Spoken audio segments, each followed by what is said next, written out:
In this episode, we're moving into the fast-paced, high-pressure world of commercial dance, where performance meets precision. My next guest is teaching this style, so tune in for tips and advice. Ciao, I'm Anna Harsh, professional dancer, author, and host of the Dance Floor podcast, the podcast that offers you advice, tips, and unique ways to find those life lessons that improve our lives. So grab your dance shoes and join me on the dance floor. Welcome back, dancers. I'm here with Nicole Jones, who is a performer, choreographer, and dance educator in both dance and theater industries. And I know she has toured with American in Paris, Legally Blonde, South Pacific, and so much more. And now she is a dance faculty at Seton Hill University, teaching commercial dance, which we're going to chat about today. Nicole, welcome to the dance floor. Oh, thank you so much, Anna. I'm so happy to be here. Nicole, I love commercial dance. And of course, we all have seen ads and different kinds of ways that dance has been portrayed out there. Can you talk a little bit about first, how did you get to the dance floor itself? Like, do you remember the first time you stepped out onto a dance production or floor? Kind of. I'd say the first time I ever went on is the way a lot of dancers start. Mom enrolled me in classes at a local studio, and I was in the tap, ballet, acro combo class. And I don't remember much of my first performance other than holding a Raggedy Ann doll on stage, as many of us have in our little ballet shoes and, our tutus. I just loved it. There was something about being in a room, having music, moving to it, that true creative movement that I just loved. And I know I can't remember this, but my mother tells me all the time, she said, you just had such a knack for rhythm. And ironically, I did not like tap, which was why I left the studio to go and train only in ballet.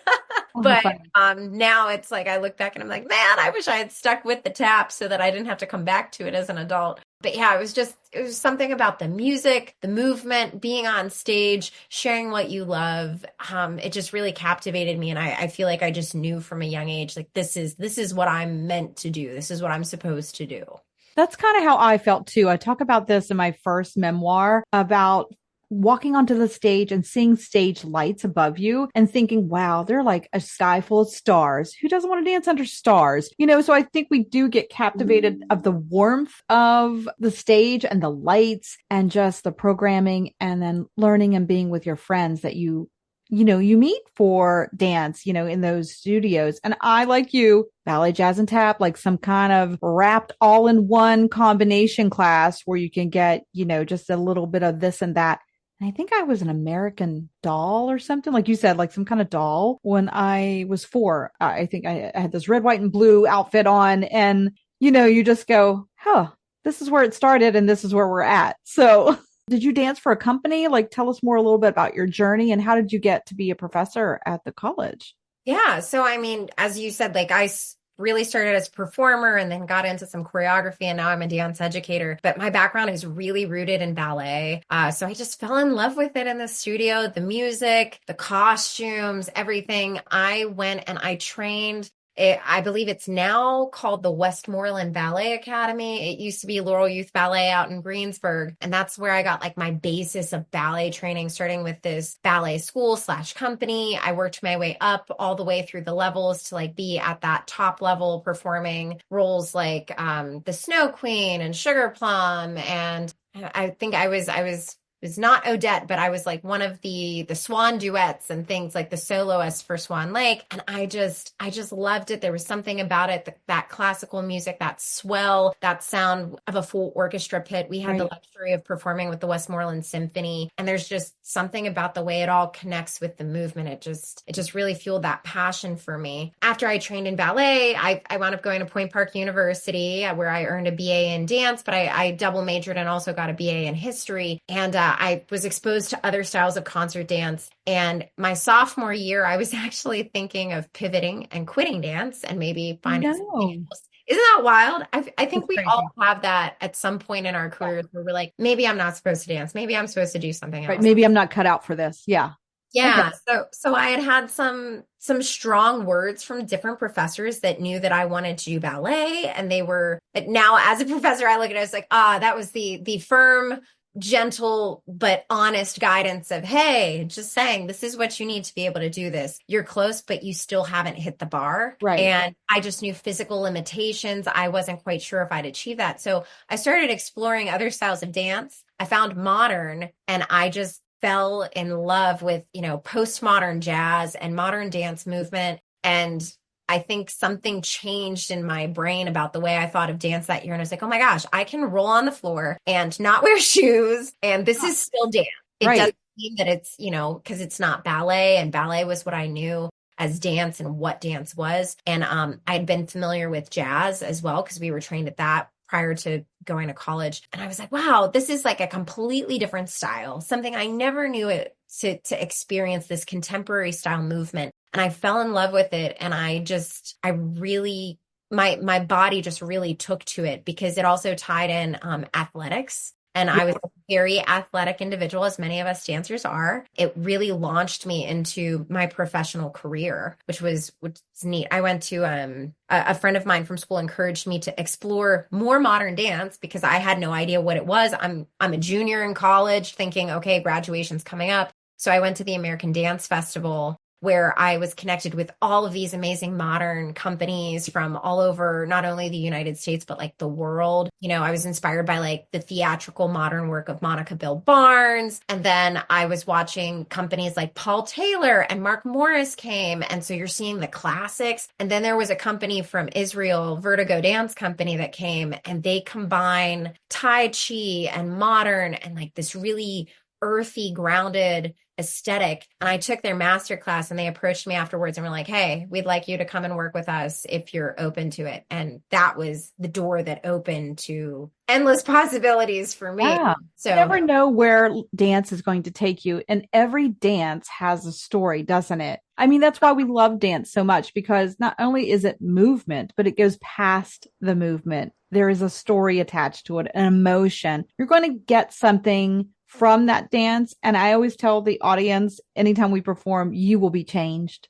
You will be changed, right? At the end of that show, from just experience watching it, or maybe the vibrations that the dancers are giving off of the stage, you will be changed and transformed. And it sounds like that door opened for you as a young child, and then it just never closed, And so here we are. So today we're talking about commercial dance. Tell us, Nicole, what is commercial dance? Like, how can we describe it to our listeners? yeah. So, I mean, you can take the two words commercial and dance and break them down, because when you go and look up commercial dance in the dictionary, it's not in Webster's dictionary, like doesn't exist. So, we know what dance is, but when it comes to commercial, that's associating, high entertainment value, and typically includes a lot of funding and financial backing. So when we think of commercial dance, we're thinking of dance that is performed for a high entertainment value. And typically there's a lot of money and funding that comes with it, as well as it brings in. So commercial dance styles that we typically see, that we would associate, you're going to think music videos, concerts, television,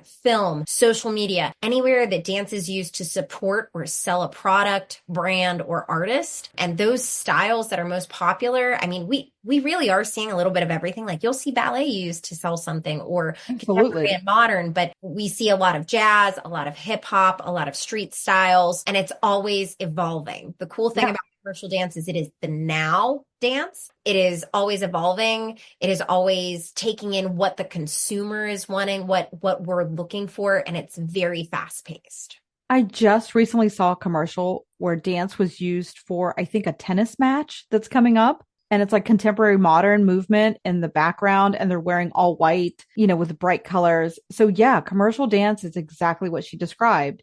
It's selling something. You're selling either a product or a story, an emotion you want the audience to feel, to maybe buy that product or buy that event or come to an event. That's for sure. And it also can include those backup dancers, correct? Yeah, absolutely. So, you're thinking of the event. So let's think about Taylor Swift's concert. I mean, she just hit the world, performing nationally, internationally. So part of what's making that concert so entertaining is you've got your singer, you've got your highlight and your focus, but you have all those backup dancers that are performing, assisting the transition changes and enhancing her music through movement to keep telling that story and also keeping a versatile performance. So not only do you love her music, but you're also like, oh, I'm so engaged with everything else that's happening on stage. You're constantly pulling me in. I'm never having a moment where I'm like, oh, I could use a break. I could use an intermission. Right.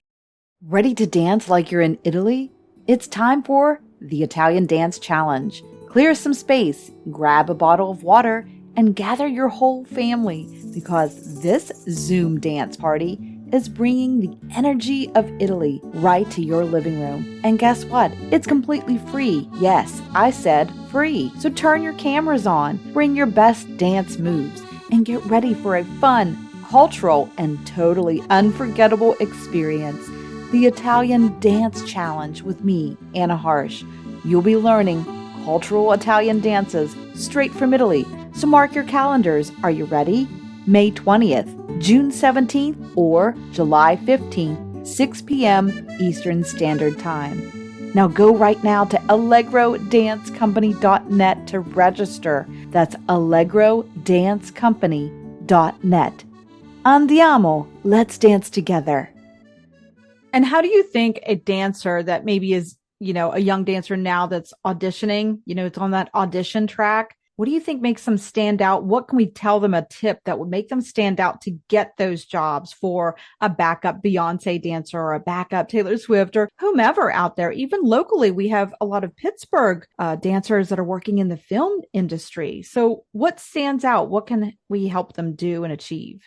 Yeah. So, I mean, obviously, number one, you are always working on your technique. You're always working on your training in the studio, making sure that you're executing your technique with proper form. It's not always about the number of pirouettes or the number of turns you're getting, but it is about, are you doing them correctly? Because then you're going to have longevity with your career and also with the speed that you're going to be asked to move in commercial dance. The biggest thing I would say for booking the gig, so we do talk about technique for safety and for, that high performance value. But the biggest thing with booking the gig is your performance quality. You think about it. If you think, okay, let's think about whatever commercial you just saw on television that might have dancers in it. Those dancers are always giving 120% or more of their entertainment and engagement values with their face. A lot of times with dance, we're asked to keep in concert dance, you're asked to keep a very simple face, let your body speak for the movement. Commercial dance, we want to connect with our viewers. So we want to show those facial expressions. You want to make sure you have that big smile and that as the choreography gets harder,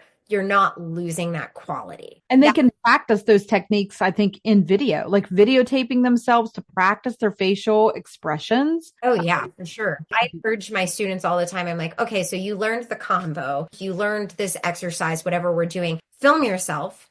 Watch yourself doing it because you may think that you are giving that phenomenal performance quality. But then when you watch the video back, you start realizing, oh, I lost my smile, or I'm smiling, but my eyes are looking around the room. Or, oh, there's something else that maybe you start realizing there's a dynamic with your body that you can use if there's a freestyle moment to enhance the story that you're telling with your facials. So going back and watching that video, it just gives you an opportunity to look and see, okay, my technique is fine, but now let's focus on what am I saying with my dancing? What am I saying with my performing? Yeah. And they also have tips and techniques, I believe, for the camera, like how to angle your body for the camera. And when you're shooting on a film or a commercial, do we look at the camera? Do we look away from the camera? Just listen to those directions that whoever choreographer or director is giving you. Yeah. And I mean, so I just finished teaching a class called Commercial Dance at the university. It's a 2-part class where we really start diving into what is commercial dance. And then also we talk a lot about dance on film for commercial value. And there's all these different angles that you can take as well. So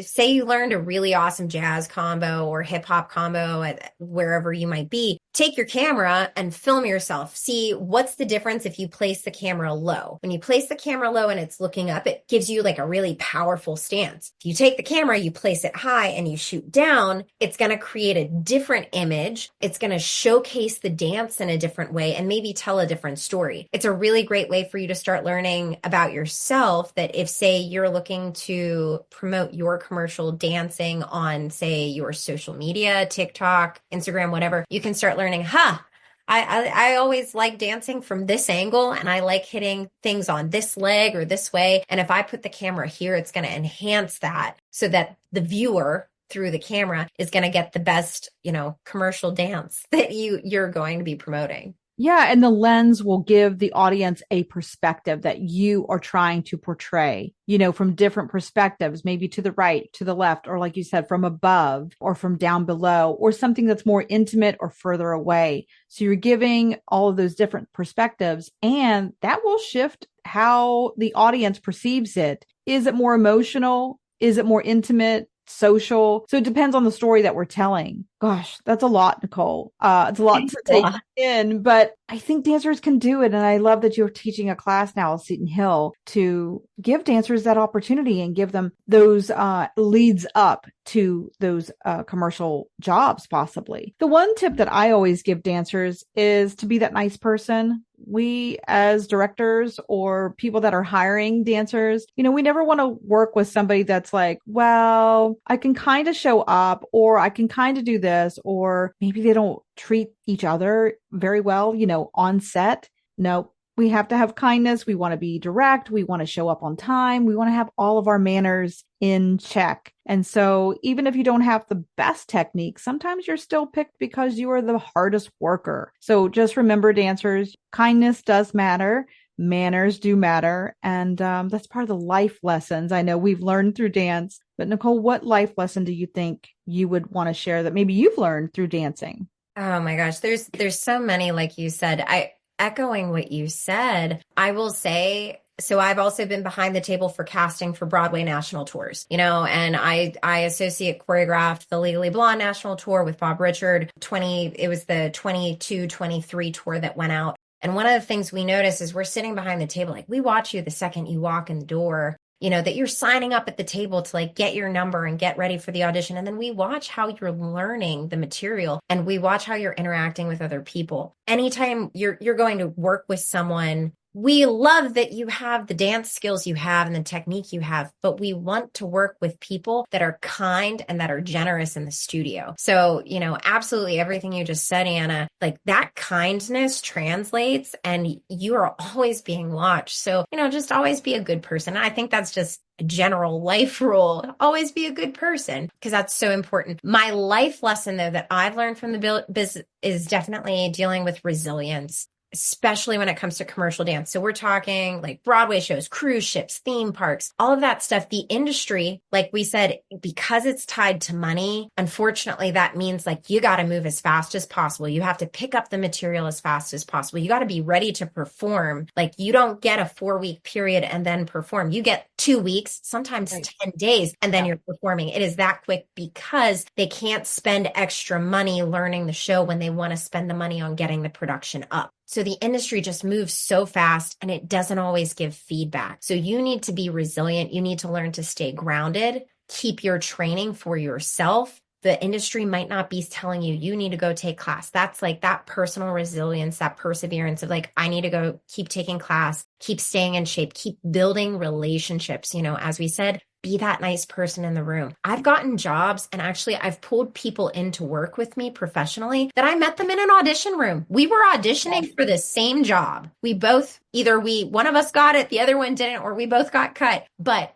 they were so kind and made such an impact on me in that audition. I saw their talent in the room. And then I saw as we were talking in the holding room, they were a kind person, built that relationship. Now I'm reaching out to you because you're on the Moulin Rouge tour. And I'm like, hey, I would love to bring you in and give you a guest speaking opportunity. Are you available for that? And next thing you know, you've booked another gig just through building those relationships and networking. Same thing happened to me. I was auditioning for a modern dance company in my 20s, didn't make the cut. I was like the last set of group, I think, to be cut. It was only like 3 of us in the room. And I just knew, this is probably not for me, but I didn't care. I wanted to have the opportunity to audition for this great modern dance company. And they sent my resume onto another company that I ended up working with in Pittsburgh. And you never know who's watching and you don't know the networking that they have. So, oh my goodness. Yes. Listen to all of those tips and advice for dancers. So Nicole, how can we stay in touch with you? Where can we follow this journey that you're on? Yeah. So, I mean, as we've said, I'm teaching at Seton Hill University right now. I'm a jazz professor. I'm in charge of the BFA performance concentration majors. So you can always find me at Seton Hill and through my Seton Hill email, njones@setonhill.edu. But I also have a social media presence on Instagram. My Instagram handle is at Nicole Ray Choreography, and that's spelled NI_COLE_RAE_choreography. I will leave that in the show notes so they can click and Yeah, follow. And yeah. And a lot of the material that I've been working on through the commercial dance class, through the classes I teach, through professional gigs that I might be workshopping material, I like to leave teasers on that account. And then a lot of them, I've also collaborated with the Seton Hill University dance department to put those videos there as well. I So love that. places to watch for new content. Watching for new content and always staying fresh on your technique and new styles that are coming out. Nicole, thank you so much for sharing your advice and these cool tips that even I was like, yeah, I forgot about that. So these are great. And I appreciate you being here on the dance floor, having a little conversation about commercial dance today. And I hope you come back and share more tips and cool upcoming events that you have soon, right? Yeah.